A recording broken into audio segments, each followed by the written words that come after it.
Imagine a place that could literally start at one end, trek over 1,800 miles straight to the west, and still be stuck under that massive canopy.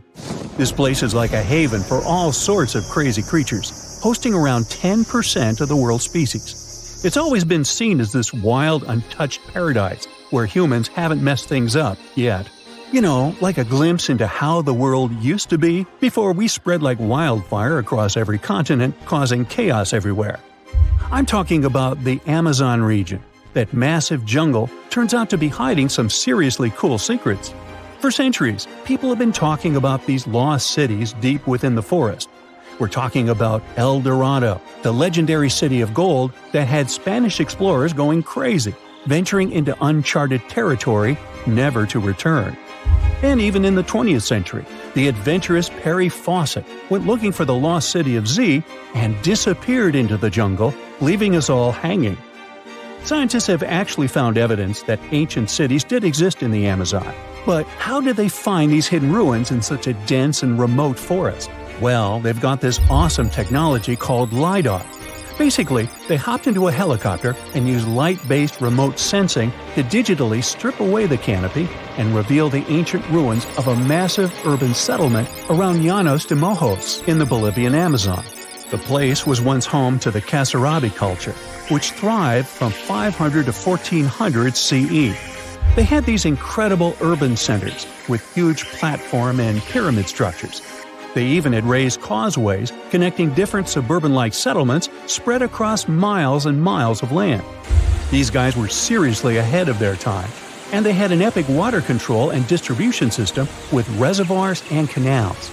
So yeah, the Amazon rainforest wasn't just some untouched wilderness. It was actually heavily populated and even urbanized for centuries before recorded history of the region began. But the thing is, a bunch of people turned a blind eye to the fact that there were actually some pretty cool architectural sites lurking around here that totally deserve some exploring.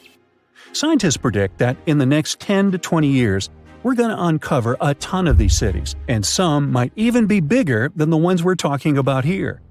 Michael Heckenberger, an anthropologist with the University of Florida, points out that we've seen some similar settlement features, like moats and causeways, in other parts of the ancient Amazon. This new research reveals something totally mind-blowing. Past examples of urbanism in the Amazon were more like groups of villages connected together, not quite what we'd call urban. You see, they were missing those fancy larger centers with their grand architecture and stuff. But guess what? Llanos de Mojos has got them. This place is the real deal when it comes to a fully urbanized Amazonian landscape. So, in the Llanos de Mojos region, a bunch of ancient settlements have been found. These were home to the Kasarabi people, who were all about hunting, fishing, and farming maize. We're talking about hundreds of sites, spread across 1,700 square miles. But these sites were so remote and hidden in the tropical forest that it was like trying to find a proverbial needle in a haystack. A team of archaeologists weren't going to let that stop them, though. They decided to take to the skies and use some fancy LiDAR mapping technology. Just imagine an aircraft flying over the area, shooting out a bunch of infrared beams. These beams hit the ground and bounce back, giving us the distance to different objects. It's like creating a super detailed map from above. Using computer software, these genius scientists were able to strip away the trees from the images, revealing the Earth's surface and all the ancient archaeological goodies hidden beneath. And boy, did they strike gold. They found a whopping 26 unique sites, including 11 that nobody even knew existed before. So what about these 26 super cool sites? Among them, we've got Landivar and Kotoka, which are like these huge urban centers. And get this, we already knew they existed, but the new maps revealed they cover 1.5 and 1/2 square miles respectively. These centers are surrounded by moat and rampart fortifications, like something out of a medieval castle. And they've got all sorts of crazy stuff inside. We're talking artificial terraces, massive earthen platform buildings, and pyramids that reach over 70 feet tall. All these epic buildings are actually facing the north-northwest. It's like they were trying to align themselves with the cosmos or something. This kind of cosmic worldview can be found in other ancient sites in the Amazon too. Now let's take a bird's eye view and strip away all those pesky trees. We can see these two centers in all their glory, and they're actually connected to a whole network of settlements through a bunch of causeways. Picture it like spokes on a wheel, stretching out for miles. Canals also stretch out from these main centers and connect to rivers and Laguna San Jose. It's like they had their own water delivery system going on. These ancient guys totally reshaped the whole landscape with their crazy cosmology. The only bummer is that their impressive architecture was made from mud brick.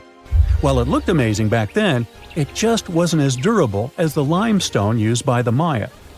What happened to the Kasarabi and their settlements is still a big mystery. But based on dating at the sites, it looked like they disappeared around 1400 CE, way before Europeans arrived in the Amazon. One theory is that a massive drought hit the region and messed everything up. The researchers found these massive water reservoirs at various sites, which is pretty interesting, considering how rainy the Amazon is known to be. Who knows if they were for drinking water or farming fish and turtles? But hey, severe droughts have happened in the past, and it only takes a couple of bad harvests to make people pack up and move on. What's even more interesting is that these communities thrived in the same area where this guy Fawcett we mentioned before went missing while searching for his lost city of Z. Maybe he was onto something after all. This is how it was. Fawcett stumbled upon this super cool document called Manuscript 512 at the National Library of Brazil. It's believed to have been written by a Portuguese explorer. Now, according to this document, back in 1753, a group of explorers discovered the remains of an ancient city. It had arches, a statue, and even a temple with hieroglyphs. But the document didn't spill the beans on where this city was located.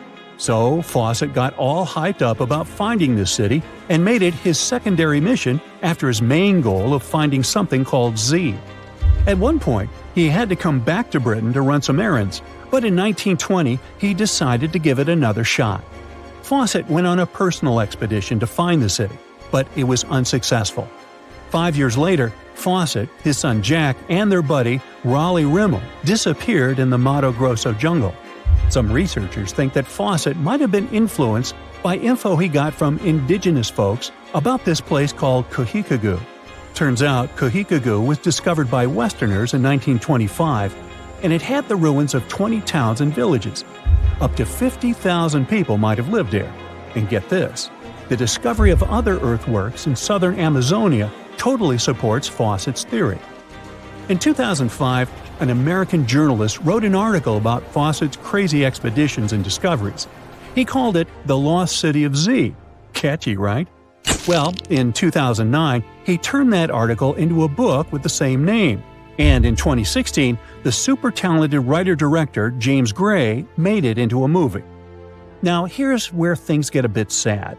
The Amazon region is changing rapidly. Farming, ranching, and energy production are changing this incredible place. And guess what? Those untouched areas with ancient relics won't stay untouched for long. It's a race against time to document and preserve what's left of our past before it's lost forever. Hey, how do you feel about taking a trip back in time? We're diving into the history of the Amazon forest to unravel the mystery of its lost cities. Grab your bug spray and hop on. The Amazon forest is the world's largest rainforest. The environment there can be extremely challenging for human life. Yet, the legend goes that the Amazon has been home to sprawling settlements, rich in unmeasurable wealth. Could that really be true? Or is that none other than a figment of our collective imagination? The legend of El Dorado might be the myth that started this whole thing. As European explorers began their excavations in American lands back in the 1500s, word got out of an Amazonian civilization that used to paint their leader in gold as an offering to higher powers. The legend of El Hombre Dorado, aka the Golden Man, began to quickly spread around Europe. Explorers got excited at the possibility of finding an infinite amount of gold somewhere deep within the Latin American jungle. And as you can imagine, expeditions to the continent began to multiply with each passing year. It didn't take long before explorers found this civilization. They were known as the Muisca people and were located in Colombia, near Lake Gudavia. The Muisca people had a tradition of painting their leader, aka the Zipa, from head to toe in gold. In a ceremonial gesture, the Zipa would swim into the river, spreading gold dust all over the lake. For the Muisca, this was their way of acknowledging and thanking the higher powers of the universe they believed in. When European explorers heard and witnessed this practice, they were amazed. For them, gold was used solely for commercial purposes as their main currency for trade. This made them think that the Muisca people must have stacks and stacks of gold hidden somewhere in the jungle for them to use it so abundantly. Well, that's how the legend of El Dorado was born. What was once the practice of El Hombre Dorado traveled on word of mouth until it became El Dorado, a fictional city that was most likely to hide piles of gold. The hunt for this city led Europeans to spend large amounts of money to scour the Amazon forest. Unfortunately, all of their expeditions came back empty-handed. That is, if they ever came back at all. Now, jump to the beginning of the 1900s. In England, the Royal Geographic Society, a prestigious British institution, was looking for somebody willing to travel down to Latin America to trace the border between Brazil and Bolivia. More specifically, the part of the border that is nestled deep within the Amazon rainforest. One Sir Percy Fawcett was a Latin American aficionado, and he gladly volunteered to do the job. Oh, it's important to note that the Amazon forest is virtually the size of the continental USA. It sprawls across 8 countries, including Brazil, Peru, and Bolivia. And trust me, getting around is no easy feat. The jungle is covered in dense vegetation, and in addition to that, it's home to insane predators such as anaconda snakes, panthers, crocodiles, piranhas, and so on.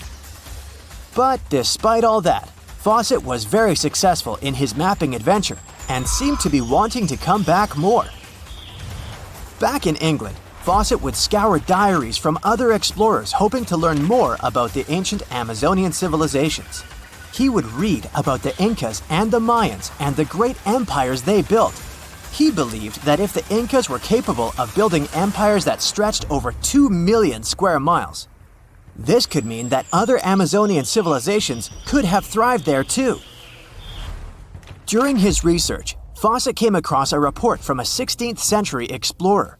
The report told of a city deep within the Amazon forest that held unimaginable quantities of minerals. A town that stretched for 15 miles without any space from a house to house. This report fueled Fawcett's imagination to a new extreme. From then on, he became obsessed with finding what he called the lost city of Z. Over years, Fawcett searched the Amazon forest, usually looking for stone ruins that could possibly indicate human settlements. On his later expeditions, he focused on exploring the state of Mato Grosso in central Brazil. He would travel from Europe and into the lower region of the Xingu River. The trip to the Xingu would take him around 14 days on foot. Then, he would set sail in small wooden boats accompanied by local indigenous leaders that knew the region better than anyone. How he communicated with the indigenous population is still a mystery, since they only spoke in local dialects. Some scientists believe that this could have been the real reason why he never found the city. They believed he wasn't able to communicate what exactly he was looking for. And this was not his greatest difficulty. As we've said before, Amazon is not a kind place for its visitors. In his diaries, Fawcett tells of encounters with a 60-foot-long anaconda, which he bravely survived. He writes of endless sleepless nights and waking up with his hands and feet swollen from mosquito bites. Some of his peers said he was invincible and tireless, but the day came during his 8th expedition when he didn't make it back home. Fawcett disappeared without leaving any trace behind. Some even suspect that he was close to reaching his lifelong goal. On the day of his disappearance, he sent an optimistic letter to his wife saying there was nothing to fear, and that he was setting out on a certain final search. Fawcett's failed attempt to find ruins seemed to support what had become a consensus among experts at the time. that this rainforest was too inhospitable to support large, complex societies, let alone cities. Experts were convinced that the Amazon's lost cities were nothing more than fiction. That is, until the 1960s, when modern research began to find evidence that suggested otherwise. Scientists discovered patches of extremely fertile soil. They called it Black Earth. And apparently, they found lots of it in the Amazon, especially alongside rivers. Further research even showed that such soil was created by human waste or the intentional burning of forests, which adds nutrients to the soil below, which could only mean bingo! The discovery of Black Earth was the evidence that large-scale agriculture was possible and probably did exist amidst the Amazon, confirming that settlements could have formed there after all. In the 1990s, along the Xingu River in Brazil, a team of archaeologists from the University of Florida made a remarkable discovery. Working alongside local indigenous people, they found very long ditches. After mapping them, they realized that these ditches were a sign of a big settlement. They were remnants of carefully designed walls centered around a plaza. Some were roads that led to more settlements. In fact, just this part of the Amazon, about the size of New Jersey, was once a network of dozens of settlements that experts believe could have been home to at least 50,000 people between 1250 and 1650 CE. Other discoveries were possible thanks to LiDAR imaging, a type of technology that allows researchers to take satellite pictures of the forest's ground without having to step inside of it. A network of trenches in Acre, Brazil, dates back to 200 to 1200 CE. These suggest settlements that could have supported 60,000 people. Other images from near the Xingu River suggest cities that could have housed about 50 million people. These were the lost cities of the Amazon. Believe it or not, these images suggest that Fawcett was very close to a major discovery. He was looking for the ruins in the right place, but he was looking for the wrong thing. Unlike cities such as Cusco, which used stone as their primary material, Amazonian settlements used wood and earth to build their cities. These materials are highly deteriorating and probably decomposed over time. Finding them required a bit more technology than what Fawcett had available at his time. It's the first day of your long-awaited trip to the Amazon forest. You flew all the way to South America. More specifically, you landed in the city of Manaus. It's the heart of the Brazilian Amazon. So far, you've traveled by air, car, and now water. You are on a tiny boat, moving through the dark waters of the Amazon River. Yes, the river is also called the Amazon. And just FYI, it's the second longest river in the world. It loses only to the Nile River in Egypt. The Amazon sprawls for an impressive 2,700 square miles, beginning in Peru and ending only when it meets the Atlantic Ocean off the coast of Brazil. To get a closer look at the forest, you decide to start by exploring it by boat. First up, you watch some piranha fishing. You can even try to catch one yourself if you like. As you may know, piranhas are carnivorous fish that inhabit the Amazon River, so it might not be your best option to go swimming in these waters. One of the most emblematic species of alligators present in the Amazon River basin is the broad-snouted caiman. It looks pretty much like a regular alligator, except for the fact that it has a yellow chin. Your guide leaves the boat and searches the water to show you a caiman up close. He also tells you of another legendary creature that lives in the dark waters of the river, the pink dolphin. Lucky you get to witness a family of pink dolphins showing their fins near your boat. They look magical from the place where you're sitting. You've probably never known dolphins can be pink, huh? After a few mesmerizing moments, you discover that the dolphin's pink color is nothing but an illusion. The animals are originally pinkish-gray, but due to the brown colors of the Amazon River, they look vivid pink when you stare at them from above. Your guide tells you that the pink dolphin is a central character of Brazilian folklore. Locals believe that the pink dolphins can turn into humans and wander off into towns at night.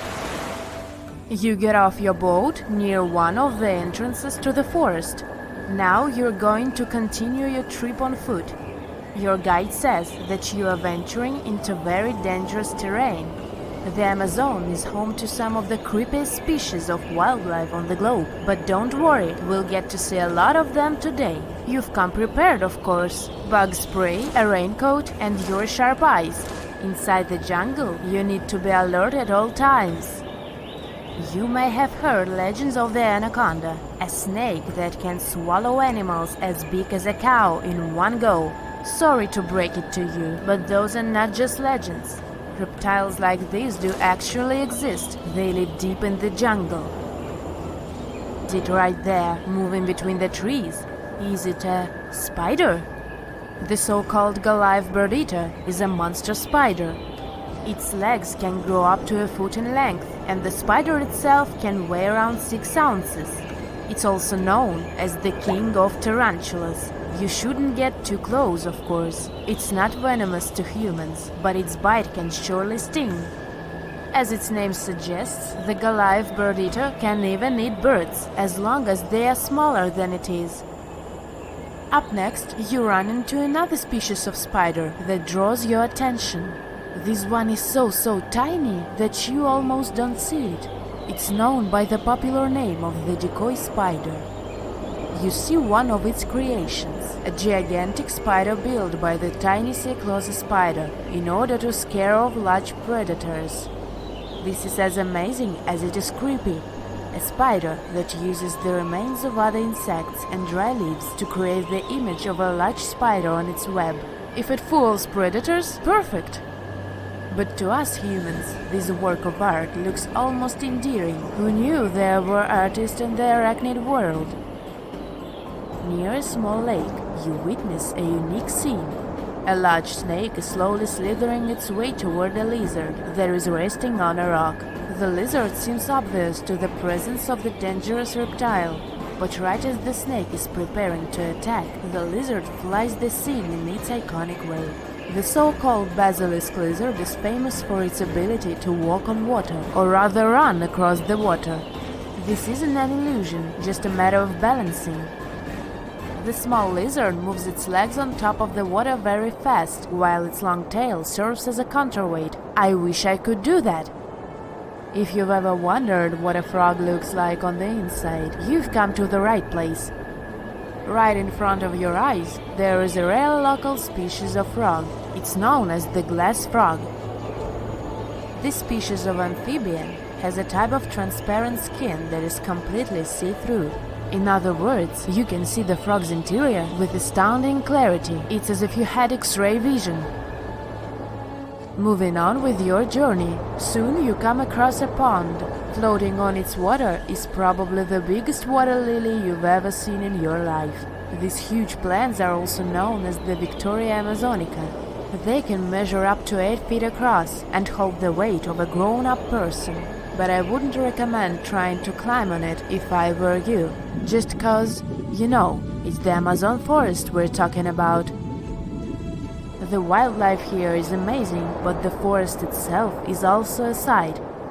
There are over 80,000 species of plants and trees grown in the Amazon rainforest.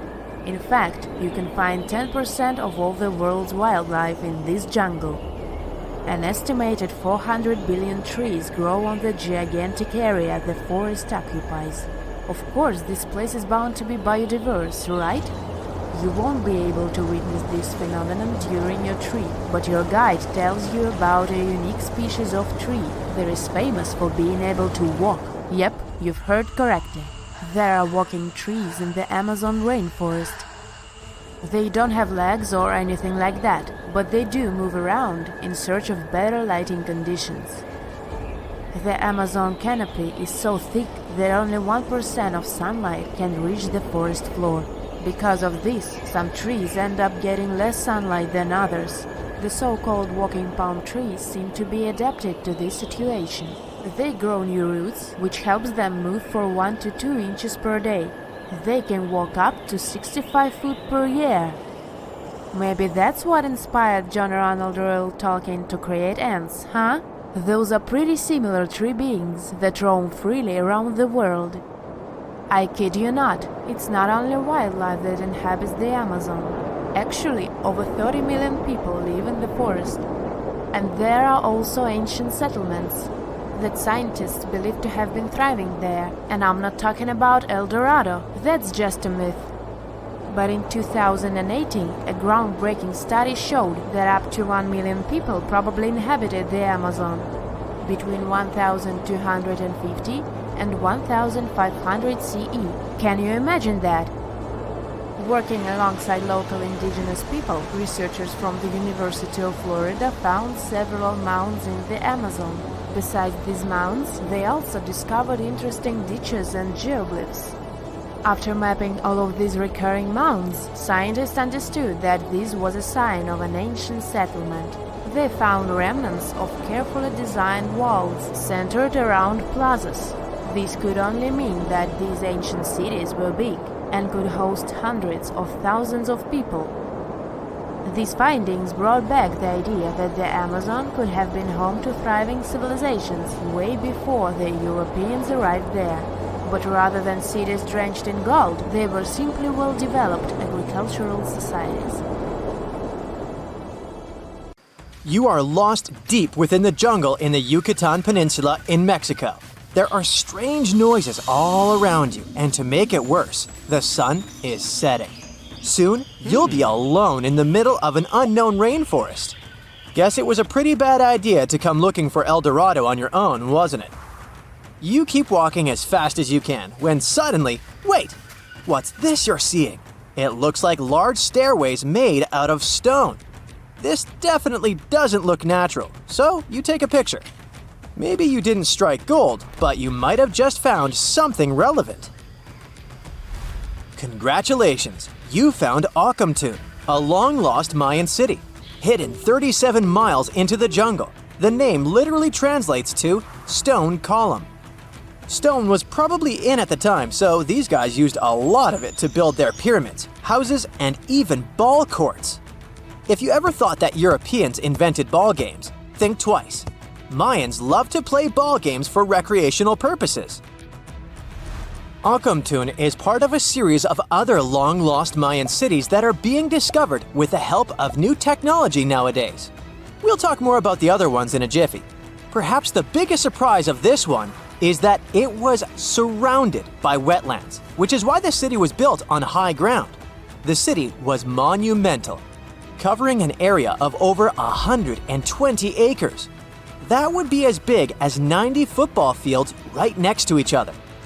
Scientists have found proof that Ocumtun had pyramids of up to 49 feet high, and that it was likely an important social hub between 250 and 1000 CE. This is definitely a game changer. But lost Mayan cities began to be unearthed in the 19th century. Modern technologies, such as LiDAR imaging, help archaeologists see through dense canopies of the forests.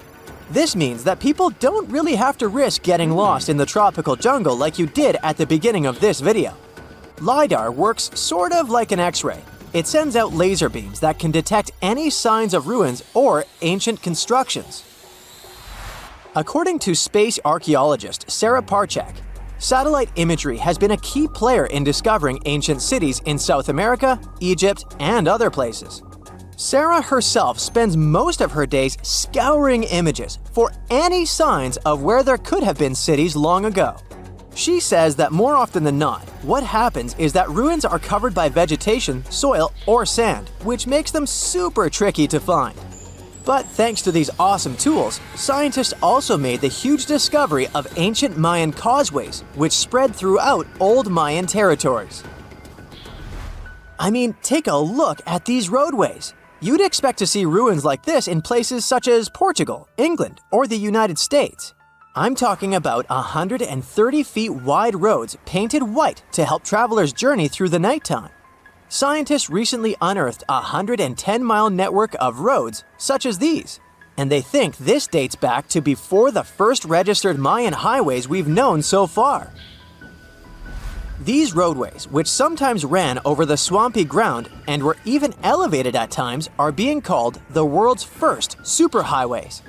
Even if there is no registry of animal-powered vehicles, it's believed that the Maya used them to travel around a network of possible 964 settlements. They were built like a huge spiderweb, and from what archaeologists have gathered, this huge system of roads worked to connect a big system of economic and social interactions between Mayan cities. This completely debunks the traditional idea that the Mayan pre-classic period, which dates back to 2000 BCE, was made of small, tribal settlements.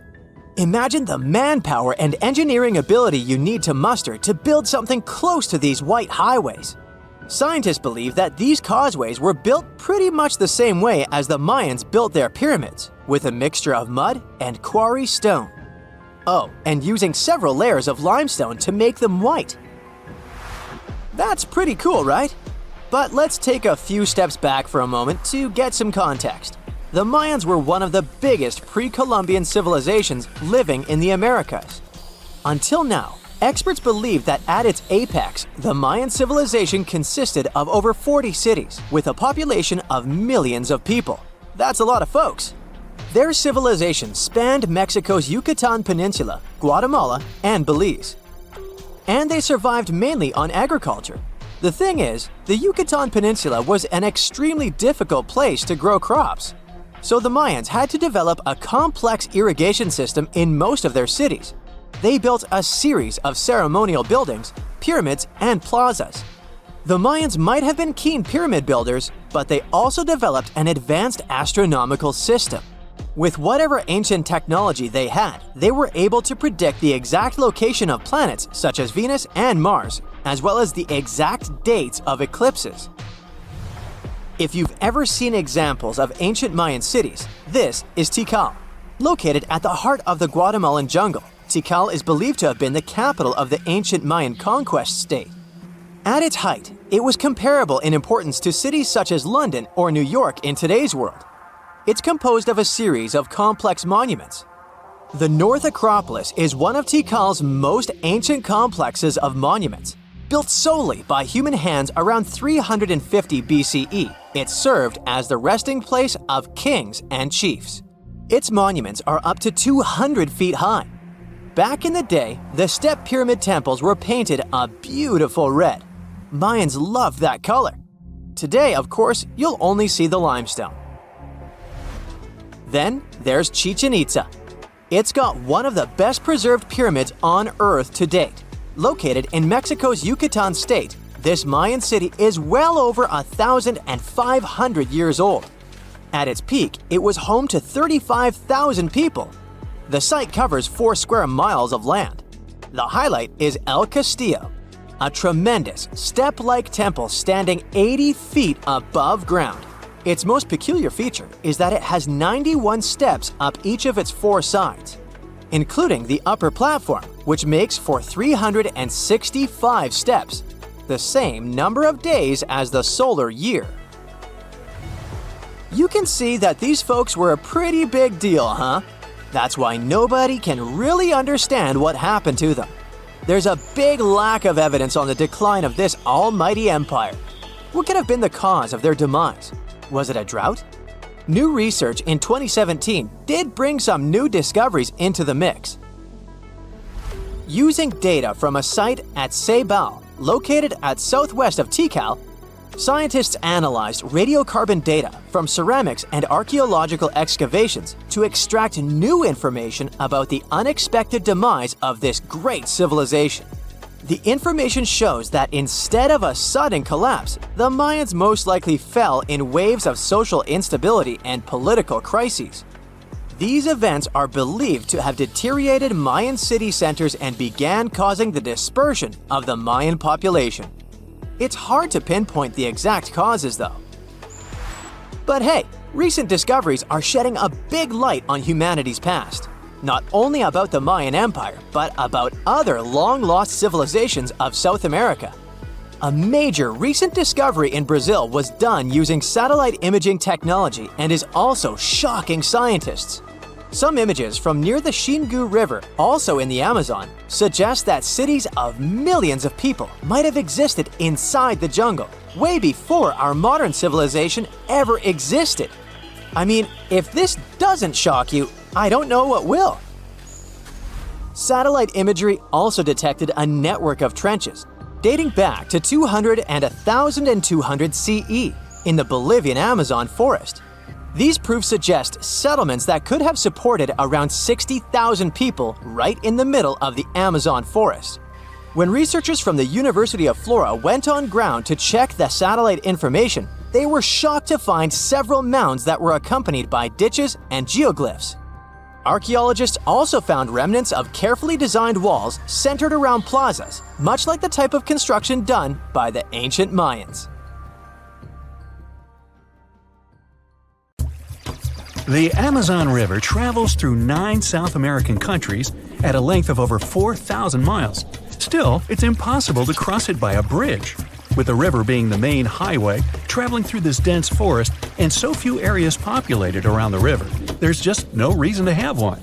The river can rise up to 30 feet, and the river crossings that were only 3 miles wide can expand to over 30 miles in just a few short weeks in certain spots, making a bridge nearly impossible to build here.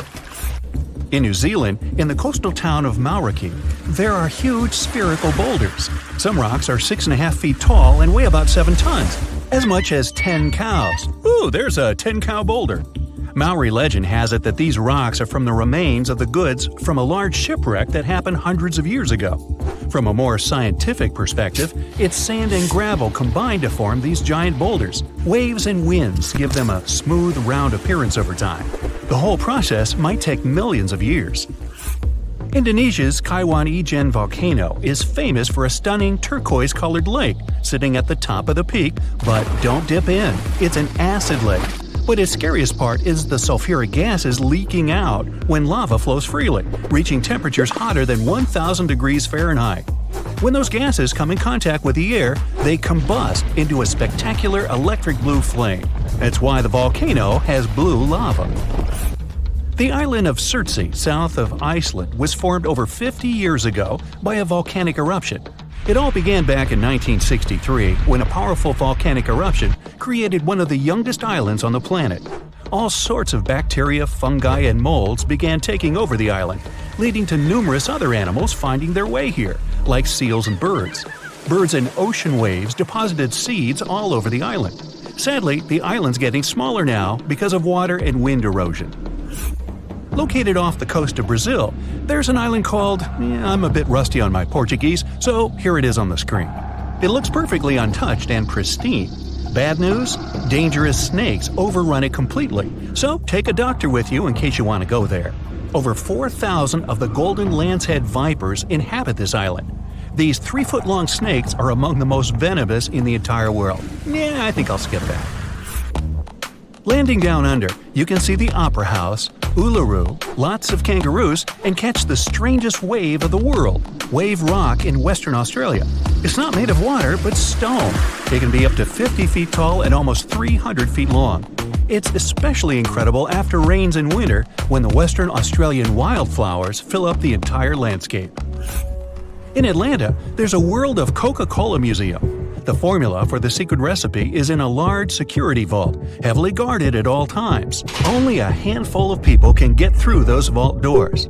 Since its creation in 1886, the company has kept it a secret for only the most honest employees. In 2006, a former worker tried to sell the formula to Pepsi, only for Pepsi to call the police and inform Coca-Cola. The Polka Dot Lakes is a must for anyone who is in British Columbia. After the summer's scorching heat evaporates the lake's water, it leaves behind yellow, blue, and green water spots. These pools are full of all sorts of minerals, like sodium, calcium, and magnesium sulfates that get concentrated in the pools. You can't get too close or even dip your feet into them. A fence protects the entire lake with a sign about how culturally and ecologically sensitive the area is. In Death Valley, California, there's a mystery of the sailing stones. Since the early 1900s, the mystery of how all these stones were seemingly moving by themselves across the desert floor baffled everyone. Some believe that the rocks move by thin pieces of ice around the stones pushed by winds after winter. No one ever saw any of these rocks moving until 2014. Scientists set time-lapse recorders, and the footage showed the rocks sliding along the ground over time. The marble caves in Chile, located in the beautiful area of Patagonia, formed from over 6,000 years of waves wearing down the rocks. The crystal blue walls reflect the vibrant turquoise water, making it perfect for kayaking. Walking in Chestnut Ridge Park in New York, one can see an eternal flame. What makes this one stand out, though, is it's underneath a waterfall. Occasionally, the flame will go out for short periods, but it will light up again. Sometimes it's thanks to certain hikers along the way. If you ever stop your car on a magnetic hill in New Brunswick, Canada, you'll see the car might start rolling backwards up the hill, all by itself. While it looks like it's moving the wrong way, this is just an illusion. There are several hills like this all around the world. What looks like an incline is the opposite, all because there's no horizon for perspective. The brightest bioluminescent bay in the world, called Puerto Mosquito, is located off the coast of Puerto Rico. The bay is named for the pirate Roberto Cofresi and his small boat El Mosquito, not after those annoying insects. During the summer months, you'll have glassy water at night with millions of tiny microorganisms bumping into each other and emitting blue light. The Chocolate Hills in the Philippines is a group of unusually shaped hills located in the middle of the island of Bohol in the Philippines. There are 1,000 to 2,000 discovered so far. They have nothing to do with chocolate at all, but they resemble the color after the dry season, when the grass turns from green to brown. In the northeastern part of Thailand, 466 miles away from Bangkok, is a 75-million-year-old rock formation sticking right out of the mountains. Their shapes look just like a pod of whales swimming together. No wonder this place is called Three Whale Rocks. Millions of years ago, this area was just a desert, but this land has changed quite dramatically during this time. These sandstone mountains were lifted up by plate tectonics, that's the shifting of the crust layers, called lithosphere, and erosion by the Mekong River, resulting in the strangely shaped rock formations we see today. Salar de Uyuni in Bolivia is the world's largest salt flat. At 4,050 square miles in size, it's twice as large as Grand Canyon National Park. After winter has passed, the salt lake is transformed into a beautiful giant sky-reflecting mirror between September and May. With salt all the way to the horizon, it creates an illusion of endlessness. The thin layer of water left over from ice melting creates a shimmering effect of the sky, making it one of the best places to visit in the world. The Catambo River in Venezuela might be the stormiest place in the world, with nearly 300 storm days a year. The lightning storms are so consistent, and they're predicted 3 months in advance. During the wet season in October, you might see 30 lightning flashes in a single minute. At sunset, strong winds flow around the 3 surrounding mountains, forming storm clouds over the water. When the water droplets of humid air collide with ice crystals from the cold air, the static charges cause a lightning storm that happens nearly every night. Off the southern tip of Japan lies the Yonaguni Formation. Archaeologists believe that the monument belongs to a fabled Pacific civilization, like Atlantis, that vanished beneath the waves thousands of years ago. If it's truly a lost civilization, or just nature having a little fun, this is the site to dive into. Features inside the structure resemble stonework like castles, temples, and a stadium, connected by roads and what seems to be large walls all the way around. There are even marks in the stone that appear to show quarry work, faded faces, and rocks sculpted into animal shapes. Some scientists believe that the symmetry of the stones is not as straight as reported. It appears solid rock rather than carved blocks, weathered down by all the water over many years. Plitvice Lakes National Park in Croatia is an interconnected chain of waterfalls, the tallest being 230 feet, and underground water channels, creating natural dams and lakes in such a picturesque environment. Found in the deep woodlands surrounded by meadows brimming with wildflowers, brown bears, gray wolves, lynx, deer, and plenty of rare bird species for birdwatchers call these 115 square miles of the national park home. In 1991, somewhere in the lush jungles of central Vietnam. A local logger found a mysterious hole among the foliage and bushes. He looked in there and felt a strong wind blowing into his face. Then he heard a strange sound from the cave depths and realized that it was the sound of a river. The logger didn't check the cave, but decided to go back there with a flashlight and a rope. When he returned, he couldn't find the cave anywhere. He spent a few years searching for it. Finally, in the 2000s, the logger managed to locate it again. In 2009, he brought scientists to this place. They found out the cave, called Sundong, is the largest in the world. There's so much space here that you'll hear a long echo if you shout. Sundong's main passage reaches 660 feet in height in some places, which is more than half as tall as the Empire State Building. The area of the cave is so huge that an entire New York City block with 40-story skyscrapers would fit in there. There's a deep underground labyrinth under the jungles of Vietnam, hiding 3 of the largest caves in the world, and Sundong is number 1 on this list. The vast space inside is filled with various plants, unique microclimates, and different landscapes. There's a real jungle growing underground. It became possible thanks to the collapsed ceiling in some places. It lets sunlight penetrate there from above. There are huge stalactites 250 feet high on the ceilings and walls, which is more than the length of a passenger Boeing. They've been here between hundreds of thousands and millions of years. Some limestone deposits are more than 450 million years old.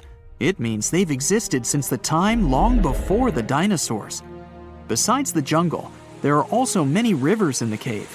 They were formed because of rainwater coming down from holes in the ceiling. These rivers are smooth and fast, like slides in a water park. But riding them isn't the best idea, since they can carry you into one of those long labyrinths that the cave is full of. And we still don't know where they're going. You may find yourself in another unknown part of the cave. This is what happened in 2018. 3 divers accidentally discovered new areas in Sundong. The cave turned out to be much bigger than everyone thought. They dove into one of the cave's lakes and reached a depth of 256 feet. At the bottom, they found a separate tunnel. Divers lowered a fishing line with a lead weight there and found out that this place reaches a depth of 394 feet, and the tunnel is more than half a mile long. We still don't know the exact size of the tunnel. Sundong also connects to another huge cave. There are lots of things you can see in Sundong besides underground labyrinths and rivers. You can find spacious rooms with lakes, and you can walk for hours along dark mountain corridors. This place is strikingly beautiful, but dangerous at the same time. And the coolest thing is that you can take a walk here. Since 2013, Sundong Cave has been open to tourists. It's not just an easy walk to take some selfies, though. The expedition to the cave lasts for several days. For the first day and a half, you'll explore the 3rd largest cave in the world. And only after that, you'll reach Sundong. The path will take you through rivers, dense jungles, mountains, and rocks. You can meet many exotic birds, monkeys, and other animals.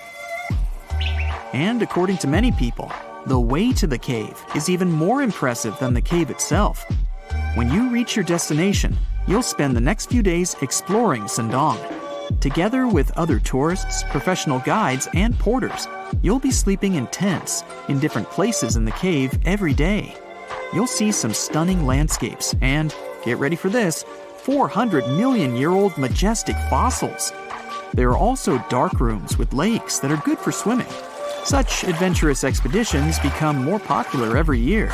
People who visited the cave call it the most amazing place they've ever seen. Another amazing cave is located in Indonesia, on the island of Flores.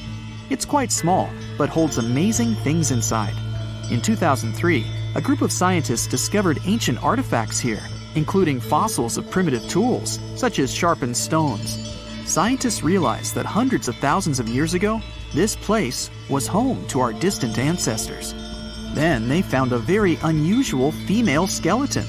That woman was only 3.5 feet tall. This is the height of the waistline of an average adult person.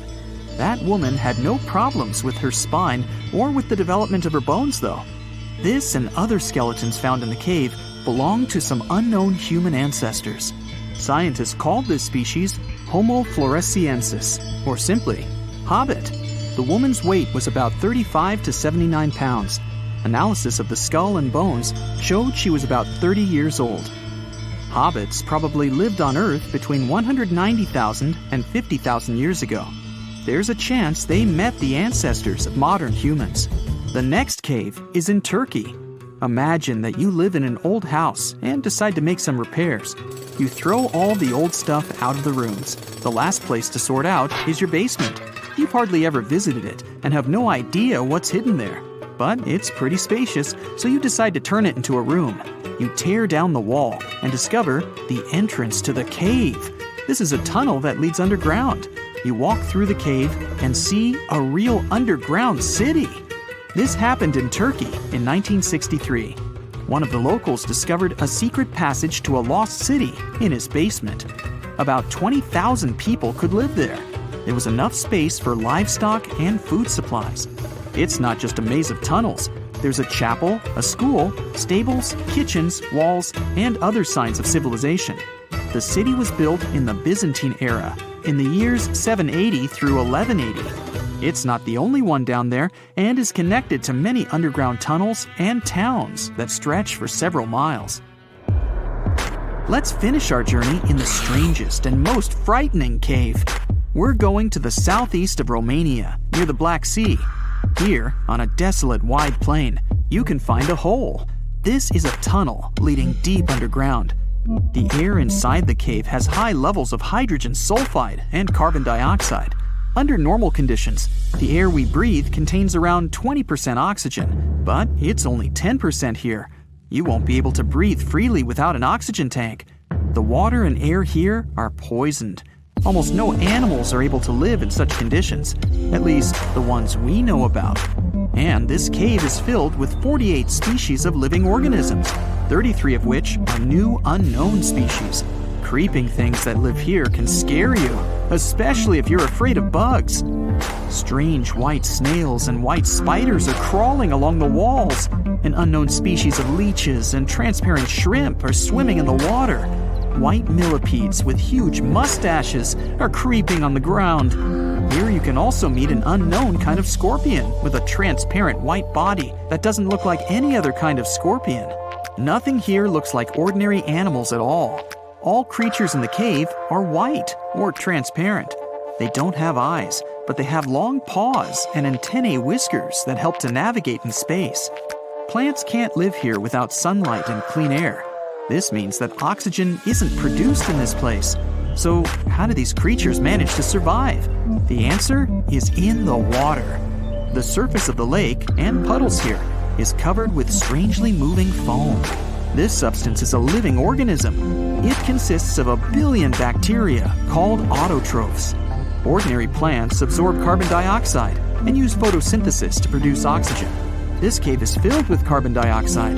Autotrophs absorb it and secrete tiny food particles. Bacteria feed on these particles.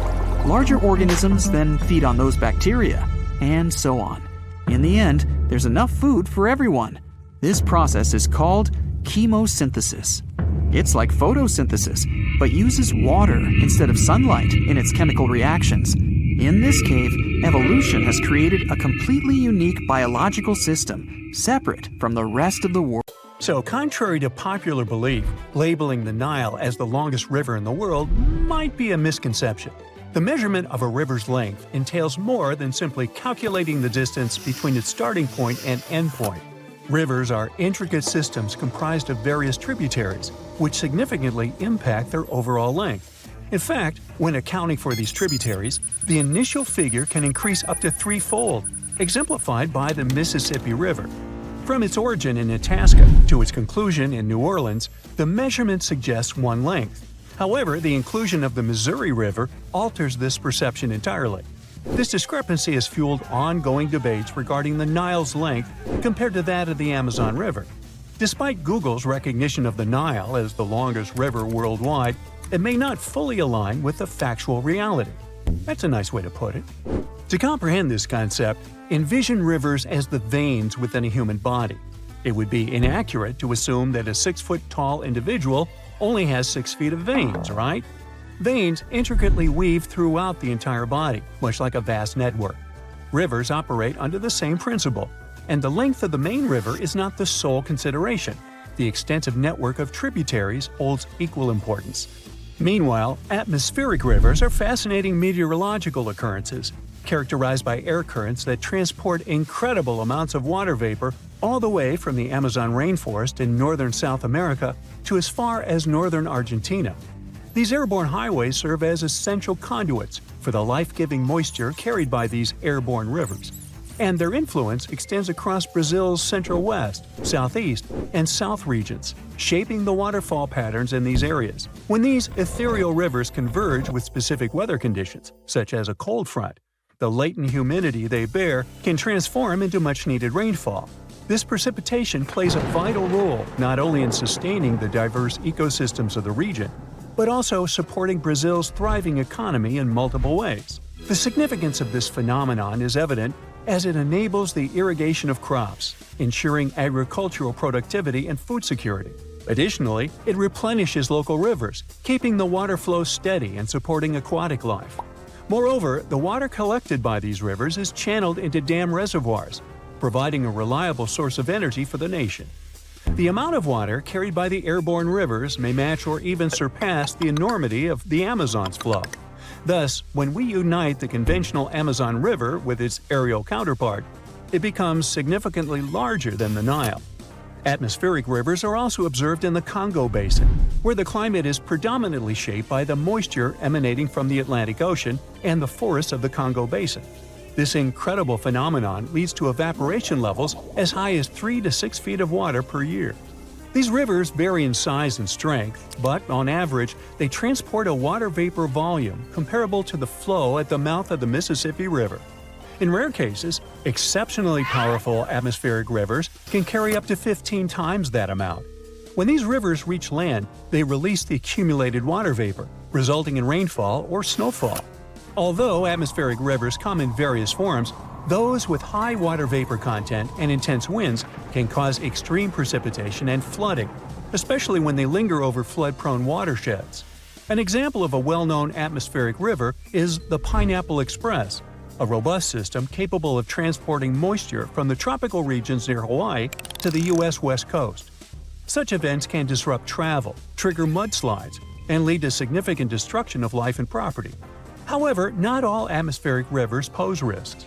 Many are weaker systems that provide valuable rain or snow, essential for maintaining water supplies. Plus, they play a critical role in the global water cycle and have a close association with water supply and flood hazards, particularly in the western United States. In addition for the potential for flooding, atmospheric rivers also contribute to desirable increases in snowpack. A series of atmospheric rivers was responsible for severe winter storms that battered the U.S. West Coast from western Washington to southern California between 2010 and just recently in early 2024, resulting in rainfall ranging from 11 to 25 inches in certain regions. So, if water vapor can be considered a river, it begs the question, what else can be classified as a river? Surprisingly, even without any water, something can still be deemed a river. This fascinating phenomenon is known as a wadi, traditionally referring to a river valley. Wadis can be found in gently sloping, almost flat areas of deserts. Unlike traditional rivers, wadis lack permanent channels due to the sporadic presence of water flow. As a result, they exhibit braided stream patterns caused by limited water supply and an abundance of sediments. The water that does manage to reach the stream bed percolates down, causing a sudden decrease in energy and significant deposition. Additionally, wadis can develop sediment dams, altering stream patterns during subsequent flash floods. Interestingly, wind also plays a role in sediment deposition within wadis. When wadi sediments are submerged or moist, wind-driven sediments settle on top of them, resulting in a mixture of both water and wind sediments. Rivers can be peculiar not just because they consist of sand or air, but also because of their fascinating coverings. In certain conditions, Scotland's River Dee reveals an intriguing sight: peculiar frozen formations that resemble lily pads. These formations, called ice pancakes or pancake ice, occur naturally when gentle waves cause smooth pieces of ice to collide, resulting in smooth rounded edges. As these ice disks interact with the waves, they gain raised edges, giving them an appearance reminiscent of lily pads. Usually, pancake ice has a somewhat slush-like consistency. Some media reports have suggested that the ice on the River Dee formed from frozen foam. But scientists explain that while it is plausible, the pancake ice still develops through the collision process. Over time, these ice pancakes often merge together, forming large sheets of ice. If the ice becomes thick enough and the water remains turbulent, it can bend, fracture, and stack upon itself, creating remarkable structures called ice ridges. Now, imagine a river not made of water but of methane. It may sound like an outlandish idea, but on Saturn's moon Titan, this is actually a reality. Vid Flamina, a fascinating river on Titan, consists of liquid methane and ethane and has drawn comparisons to the mighty Nile. Stretching over 249 miles, it gracefully flows into l'Egea Mare, which is Titan's second-largest hydrocarbon sea. While most of Titan's surface is composed of water ice, Vid Flamina stands out as a breathtaking river that carves canyons into the icy terrain, mimicking solid bedrock. NASA scientists believe that this extraordinary river hosts rapids, whirlpools, and even waterfalls, mirroring the features found in Earth's rivers. When NASA's Cassini probe reached Saturn in 2004, its main goal was to explore this giant planet and its moons. Scientists were particularly interested in finding evidence of liquid methane on Titan due to its unique surface temperature and methane-rich atmosphere. However, initial observations from Cassini concentrated on Titan's equatorial region, disappointed the researchers as they found no signs of seas or rivers. But this disappointment turned into excitement when Cassini's orbit shifted, enabling the team to focus on other areas of Titan's surface using radar techniques. Surprisingly, radar signals bounced off various angled and rough features such as sand dunes, cliffs, and rocks. But when the radar reached Titan's polar regions, the signal ceased, revealing mysterious dark spots resembling lakes, rivers, and tributaries akin to those found on Earth. The groundbreaking discovery came in December 2012 when Yanni Radabau, a scientist working with Cassini's team, announced an image captured in September of the same year. The image unveiled a river resembling the Nile, extending over 200 miles in a relatively straight course, indicating a correlation with fault lines similar to other significant rivers nearby. This remarkable flowing body navigates through rugged and inclined terrain, suggesting the occurrence of tectonic processes comparable to those on Earth. In 1961, when he was just 23 years old, Michael Rockefeller embarked on an expedition to the Asmat region of Dutch New Guinea, now Papua in Indonesia. The end of the story would have most likely remained unknown. But Rockefeller was the youngest son of a wealthy and famous New York official, so his mysterious disappearance created quite the buzz back in the day. His mission was to collect artifacts for the Museum of Primitive Art in New York City. On November 19th, Rockefeller went on a collecting expedition up a local river with a group of Asmat tribesmen. He was also followed by his Dutch companion, René Wassing, as they both set out in a canoe to gather artifacts on a nearby shore. Sadly, the canoe overturned and the two men were separated. Wassing eventually made it back to the expedition's base camp, but Rockefeller was never to be seen again. An extensive search was launched for Rockefeller, but it seemed there was no trace of him. Initially, it was believed that he had been lost at sea, but rumors soon began to circulate, some scarier than others. One such rumor claimed that he had been taken hostage by the Asmat people and he eventually passed away. The Dutch government, which oversaw the colony at the time, investigated but found no evidence to support this. In the decades since his disappearance, various theories have been put forward to piece together his story. Some have suggested he was in fact able to make it to safety, but chose to stay with the Asmat people and live among them. Weird as it may sound, we can't rule out this theory, as this tribe was quite interesting. For starters, they have a rich cultural heritage that includes traditional rituals, music, and art. They also enjoy a simple life, most of them being farmers and rely on the land and its resources for their lives. They also engage in hunting, fishing, and gathering. The Asmat people also have a deep spiritual connection to the natural world and believe that spirits reside in all living things. This special tribe also has a matrilineal system of inheritance where property and status are passed down through the mother's line. Others have claimed that he was captured and held by the Indonesian authorities, or that he was targeted by headhunters. To this day, the truth behind Michael Rockefeller's disappearance is not known. The only thing that is certain is that he was an adventurous young man who was passionate about the art and culture of the Asmat tribe. Rockefeller's is not the only tragic story that happened in the rainforest. That of Percy Fawcett is also a mysterious one that has captivated people for over a century. Fawcett was a British explorer and surveyor who, in the early 20th century, set out to find a lost city in the Amazon jungle that he believed to be the remains of an ancient civilization.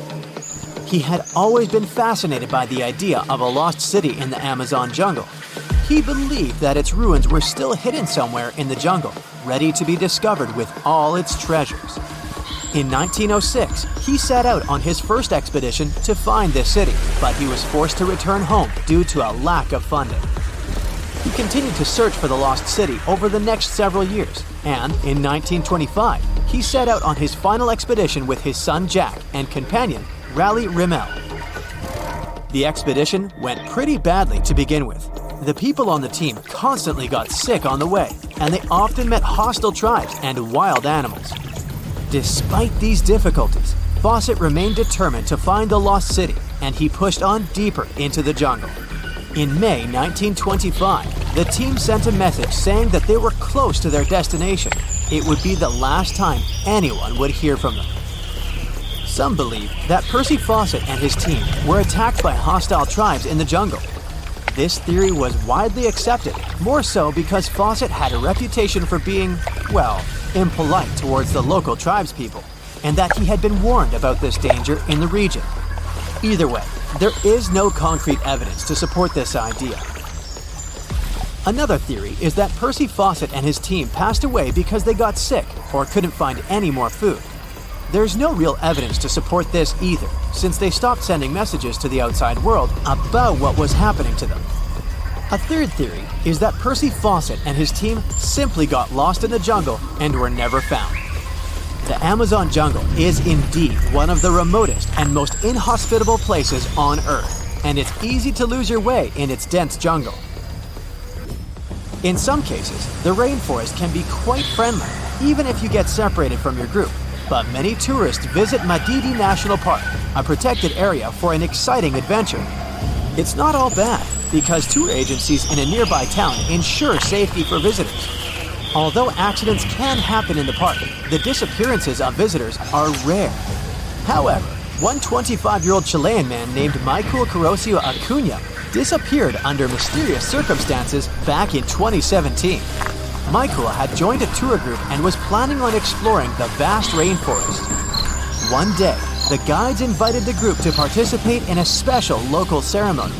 It was meant to thank Mother Earth for allowing them in the forest. Weirdly, Michael refused. Maybe he was tired, or maybe he just didn't care much about the local tradition. Either way, when one of the guides went to check on him, he was gone. Everyone searched for him all night, but couldn't find him. Soon enough, locals came up with the theory that the young tourist offended the local spirits by refusing to participate in the ceremony. They even said he must have been taken captive in another dimension altogether. The locals of the region believe that the rainforest is full of good and evil entities, which can be easily angered if you don't follow local protocol. 9 days later, the rangers started hearing screams from down the nearby river. They started their boat and went towards the noise. Michael was luckily found after being lost in the rainforest, only a mile away from the campground. He was weak, had been bitten by bugs, and had swollen feet, but seemed to be in high spirits. He joked, saying he wanted some soda. Michael was transported back to camp and placed to rest in a hammock. The rest of the group gathered around him to listen to his survival story. After losing his way, he wasn't able to find the river, which would have led him back to the camp sooner. Instead, he survived by following a group of monkeys who gave him fruit, shelter, and water. As time passed, the harsh conditions started to affect him. He was being bitten by mosquitoes, getting hungry, and becoming desperate as days went by. The young explorer remembered that on the night he went missing, he began having weird thoughts and felt like he needed to leave the rainforest. He ran away, throwing away his sandals, phone, and flashlight. He eventually stopped and realized he had no idea where he was. There was no possibility of him going back safely. There was no phone to contact his group and no light to lead him back on a safe path. If you ask the locals, some spirit probably altered his mind and really did take him to another dimension. But even Michael doesn't believe that. To this day, he has no idea what made him act that way. Either way, he was extremely lucky to have made it out alive so that he could tell his stories to other travelers, especially the one about his new monkey friends.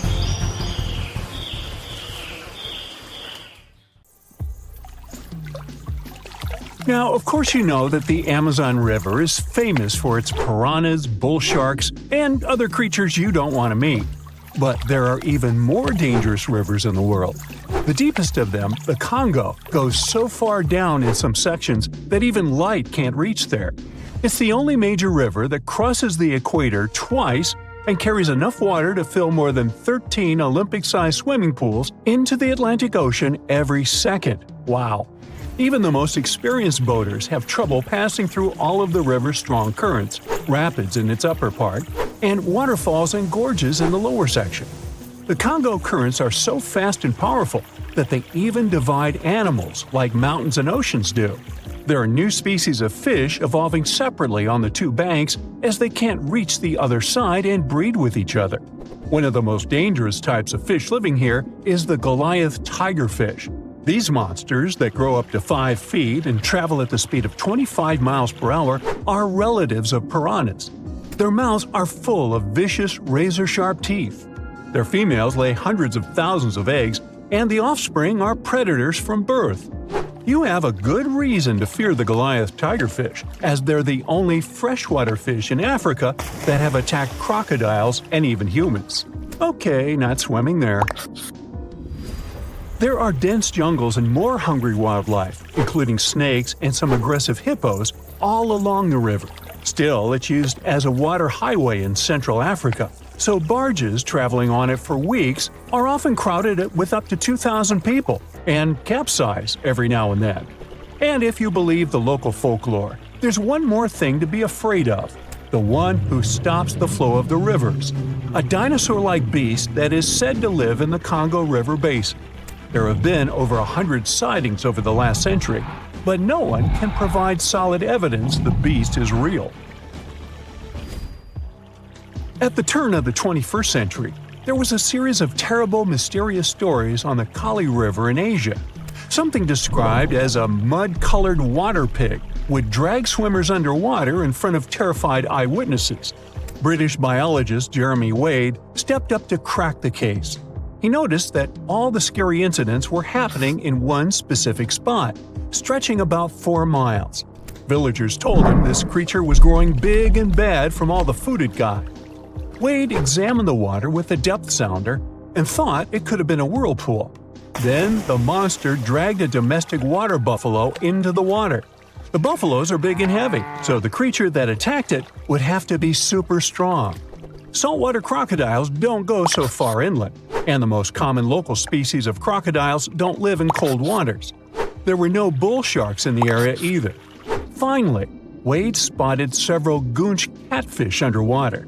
Some of them were human-sized. They couldn't capture these monsters with a regular fishing rod, but a special ceremonial construction did the job. The largest fish was 6 feet 7 inches long and 3 times the weight of an average gaunch. It was large enough to take down a human or a large animal, but Wade mentioned there could be even bigger ones living in the Kali River. The Orinoco River in South America is dangerous to navigate because of some crazy curves and strong underwater currents. It's easy to get lost here, even if you have your GPS on.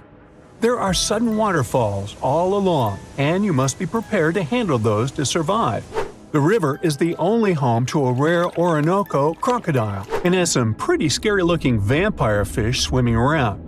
This payara fish has sharp, spiky daggers that line their gums and two elongated fangs that rise from their lower jaws. Could probably use an orthodontist and some braces, you think? It's a ferocious hunter constantly looking for the next victim, which is going to be a medium or large-sized fish. If a human catches a payara, it will defend itself, leaving cuts, nips, and bites, but there are no known cases of this cutie taking a human life. Well, that's good. The Yellow River in China received its name after its color, but it wasn't always this yellow. It was first formed at least 30 million years ago and shifted its course over 30 times over the centuries. Yellow sediments moving downstream from a plateau in the distance transformed it from clear to muddy. This fine-grained substance piled up at the bottom of the river and formed natural dams. The huge amounts of water that the river carries need to find their way to the sea, and that's when major floods happened, taking several million lives in various epochs. The locals tried to solve the problem by building higher and higher levees, but it only made things worse. Water coming out of the river would now have nowhere to back up, as the riverbed was higher than the surrounding land. This even shifted the river's mouth. Now there are massive dams and dikes all along the river to try to contain it. The Parana River is the second longest in Latin America and has many tributaries. They flow in from the highlands near the Andes, and there's a huge drainage in the wet season. This makes the river a perfect home for, guess what, piranhas. There are 30 to 60 species of these scary fish in the Parana waters. In late 2013, they attacked bathers cooling off by the water on a hot day. People started running out of the river as they felt something was biting them in the water. Luckily, no one lost their lives in the accident, but it's still considered one of the most audacious piranha attacks ever recorded.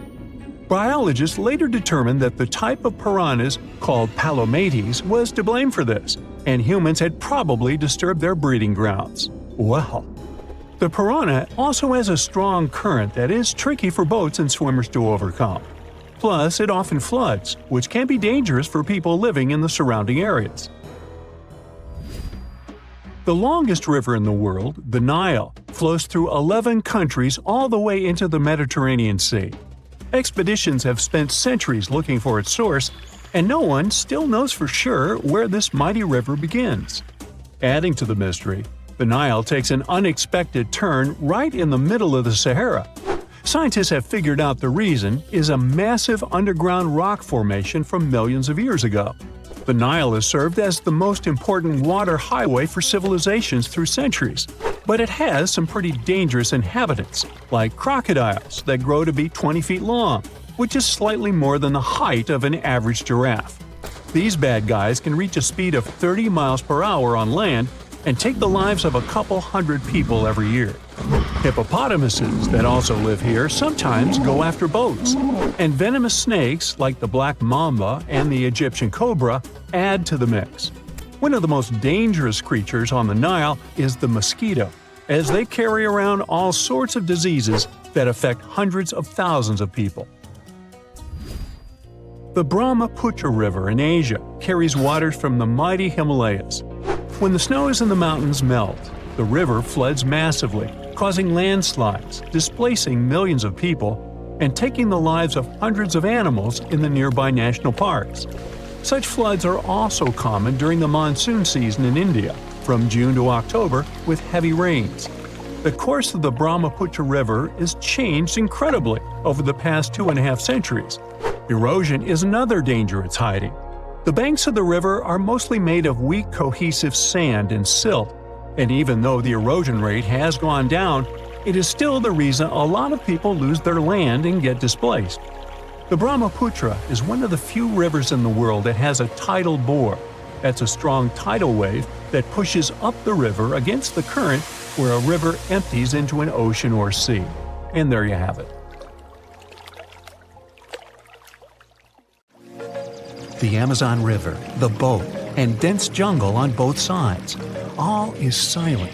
Only the engine is revving, and you look around nervously under the earnest gaze of the Peruvian guide. Suddenly, the man smiles and points ahead. This is it. You've finally arrived at Iquitos. The city is hidden deep within the Amazon rainforest.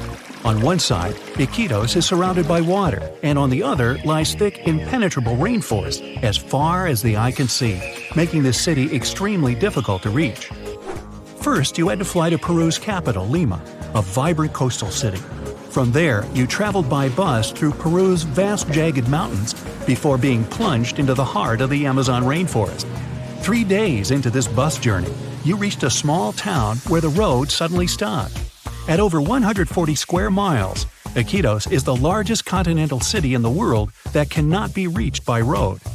You're still over 200 miles away from Iquitos, so from here you take a boat ride along the hot, humid Amazon River before finally reaching the remote city 5 days after you left Lima. When you arrive in the city, you notice many of the houses are built on tall stilts. This is because, in the springtime, the river surrounding Iquitos swells up, submerging parts of the city in water. For this, Iquitos has been nicknamed the Venice of the Amazon. The stilted houses are tall enough to avoid the murky waters of the Amazon River. You hear loud buzzing coming from all around the city. It sounds like a gang of bikers have arrived. In reality, these are motocarrios. There are very few cars in Iquitos. Instead, they have motorcycles with small passenger cabins attached to them. There are around 45,000 of these things whizzing around Iquitos, making the city very noisy. Your trip to the most isolated places has just begun. So, you head to Norway and arrive in the capital city Oslo.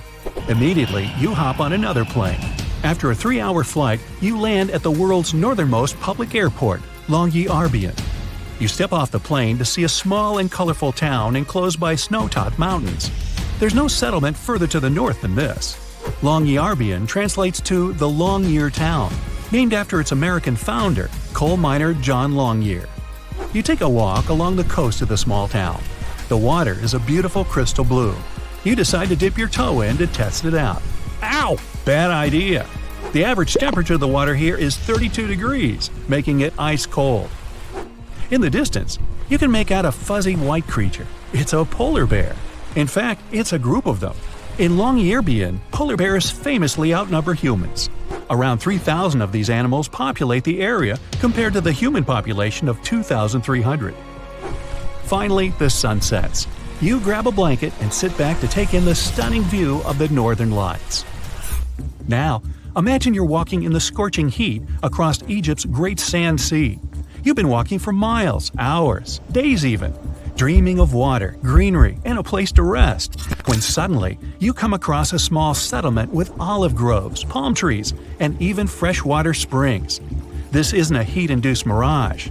It's the Siwa Oasis, an Egyptian city of 23,000 people and a miracle of nature.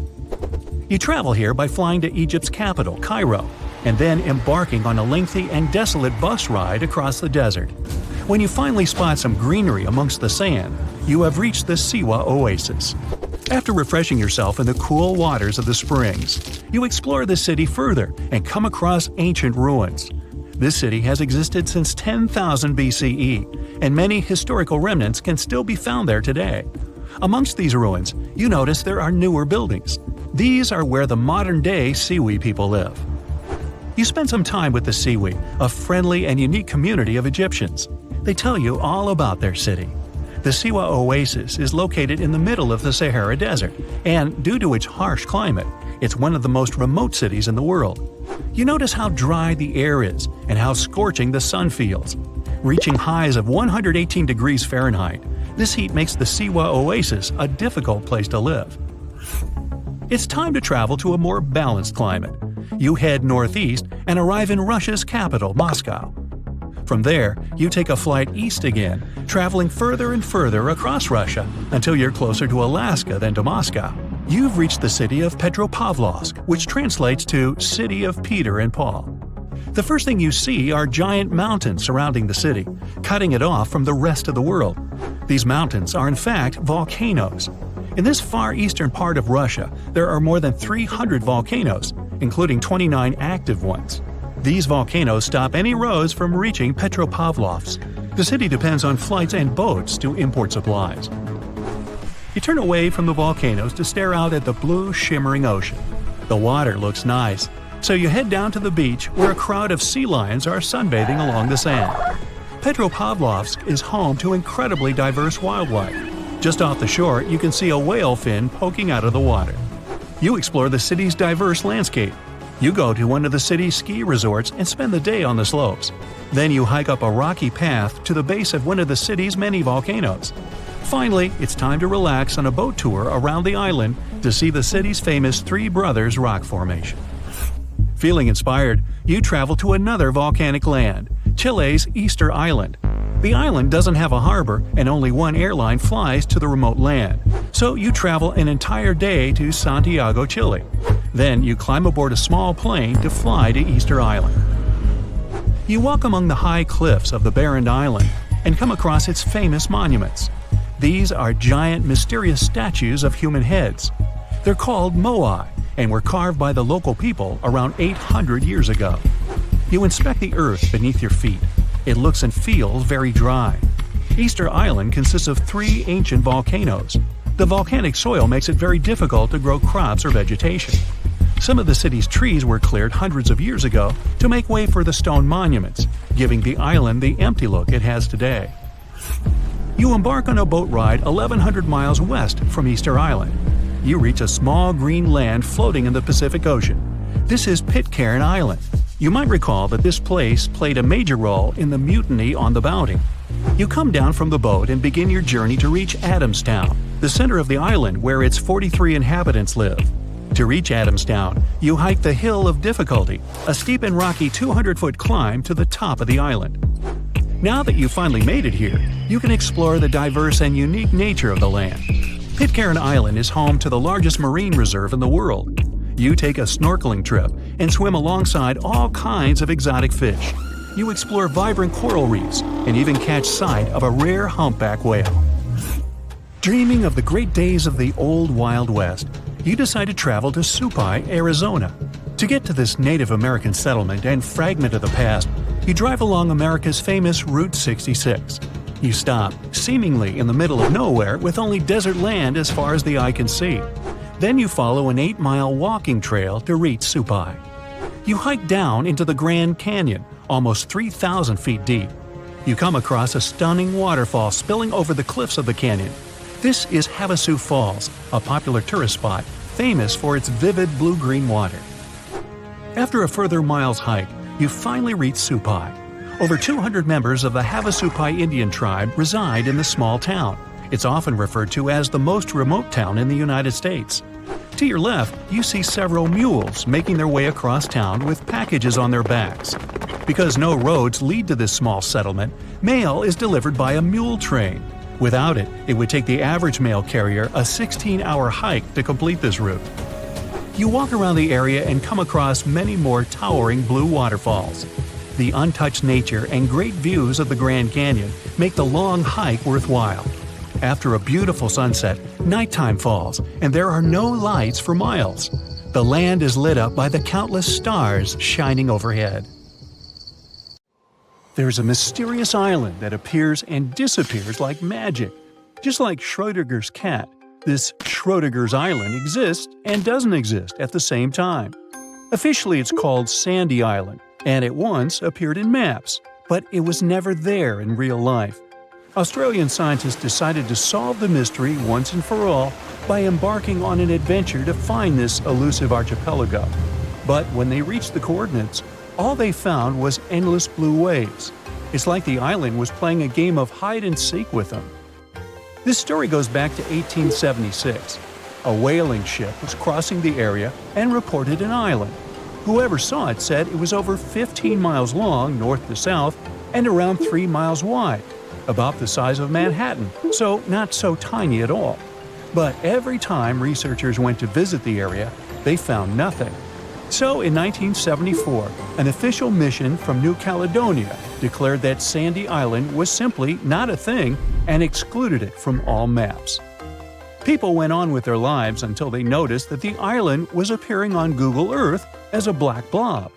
In 2012, another Australian expedition went out to check out the area to get some explanations. They had to write a eulogy for the long-lost island and explain what could have created this mess. For starters, mapping technology wasn't at its peak back in the 1900s.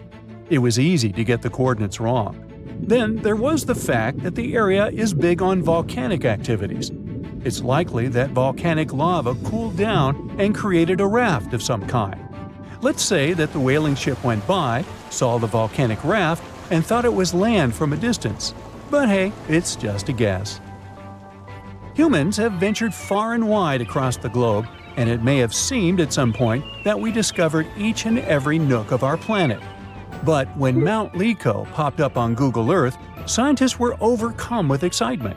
This hidden gem in northern Mozambique is no ordinary rainforest. It's nestled inside a volcano.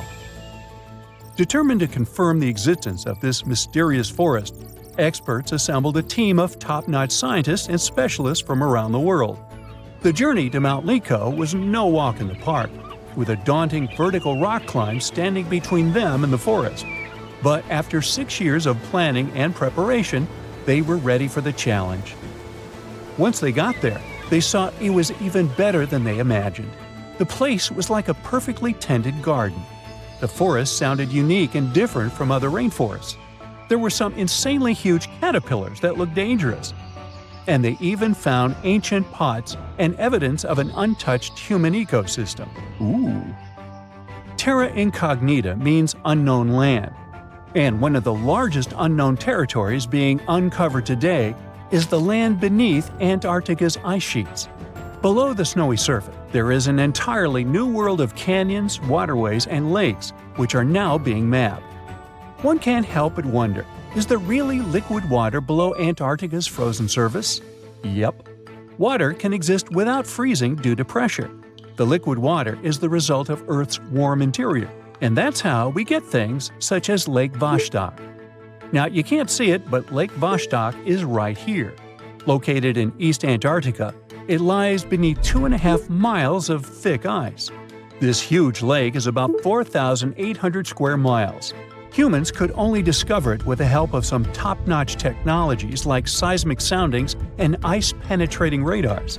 According to these scientists, it's likely that the lake has been there for up to 15 million years.